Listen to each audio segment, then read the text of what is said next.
आप सभी को मेरा नमस्कार।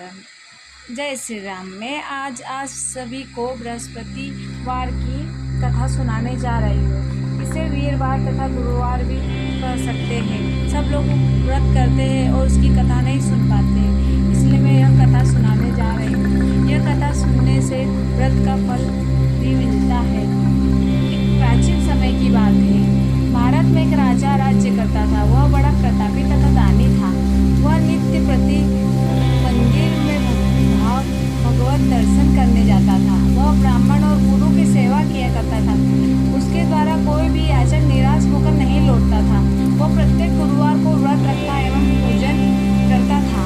हर दिन गरीबों की सहायता करता था, परंतु यह सब बातें उसकी रानी को अच्छी नहीं लगती थी। वह न व्रत करती और न किसी को भी एक भी पैसा दान में देती थी। वह राजा भी ऐसा करने को मना किया करती थी। एक समय की बात है, राजा शिकार खेलने के लिए वन चले गए।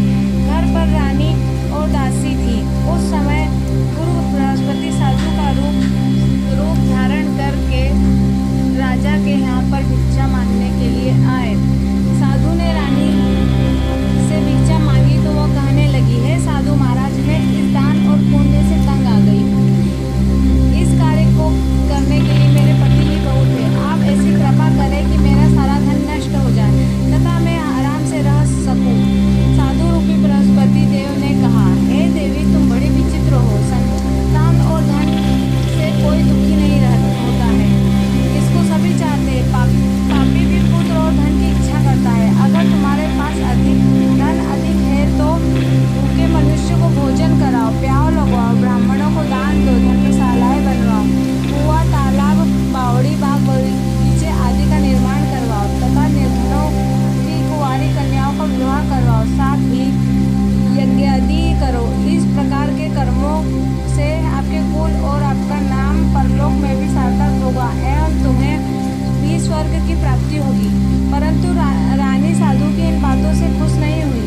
उसने कहा, हे साधु महाराज, मुझे ऐसे धन की आवश्यकता नहीं है जिसको मैं अन्य लोगों को दान देती फिरूं तथा जिसको रखने और संभालने में ही मेरा सारा समय नष्ट हो जाए।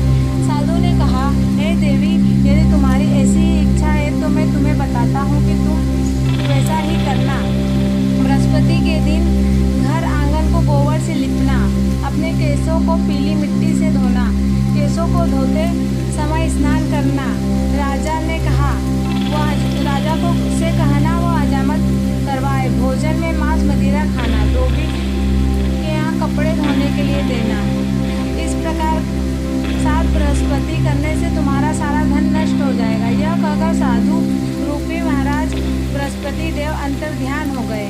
रानी ने साधु के कहने के अनुसार 7 बृहस्पति तक वैसा ही करने का विचार किया। साधु के बताए अनुसार कार्य करते हुए केवल 3 बृहस्पति ही बीते थे कि उसकी समस्त धन संपदा नष्ट हो गई। भोजन के लिए दोनों समय परिवार तरसने लगे, सांसारिक भोगों से दुखी रहने लगा।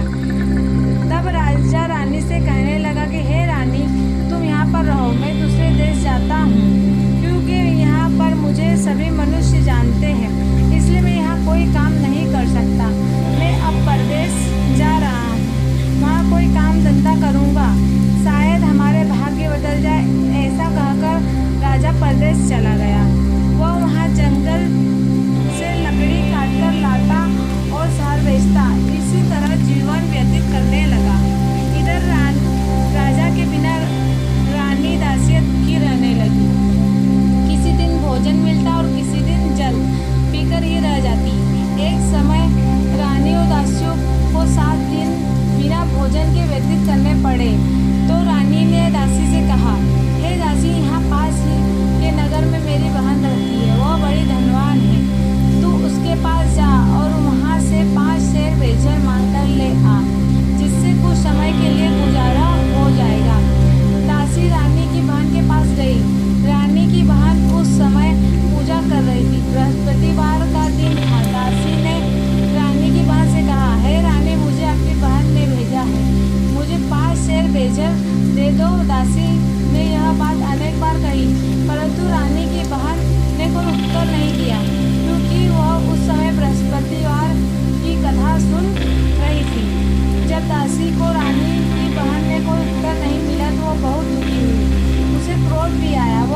दूसरे लोगों से बात नहीं करती।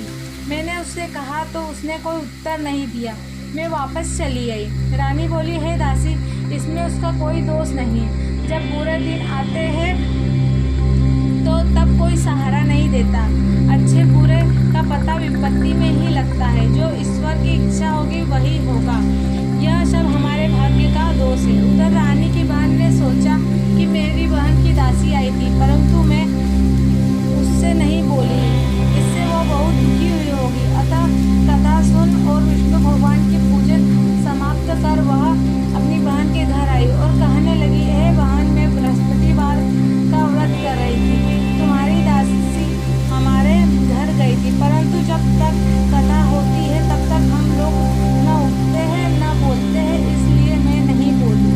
कहो दासी क्यों गई थी? रानी बोली, बहन, हमारे घर अनाज नहीं था। वैसे तुमसे कोई बात छिपी नहीं है, इस कारण मैंने दासी को तुम्हारे पास बेजर लेने के लिए भेजा था। रानी की बहन ने बोला, बहन देखो, बृहस्पति भगवान सबकी मनोकामना पूर्ण करते हैं। देखो, शायद तुम्हारे घर में ही अनाज रखा हो। यह सुनकर दासी घर के अंदर गई तो वहाँ उसे घड़ा बेजर भरा मिल गया। उसे बड़ी हैरानी हुई क्योंकि उसने एक बर्तन देख लिया था। उसने बाहर आकर रानी को बताया। दासी अपनी रानी से कहने लगी, हे रानी देखो, वैसे हमको जब अन्न नहीं मिलता तो हम रोज ही व्रत करते हैं। अगर इनसे इस व्रत की विधि और कथा पूछ ली जाए तो हम भी कर लिया करेंगे। दासी के कहने पर रानी ने अपनी बहन से बृहस्पतिवार के व्रत में पूछा। उसकी बहन ने बताया, है रानी बहन, बृहस्पतिवार को सूर्योदय से पूर्व उठकर स्नान करके बृहस्पतिवार का व्रत करना चाहिए, लेकिन उस दिन सिर नहीं धोना चाहिए। बृहस्पतिवार के व्रत में चने की दाल और मनुक्कों से विष्णु भगवान का केले के वृक्ष की जड़ से पूजन करें तथा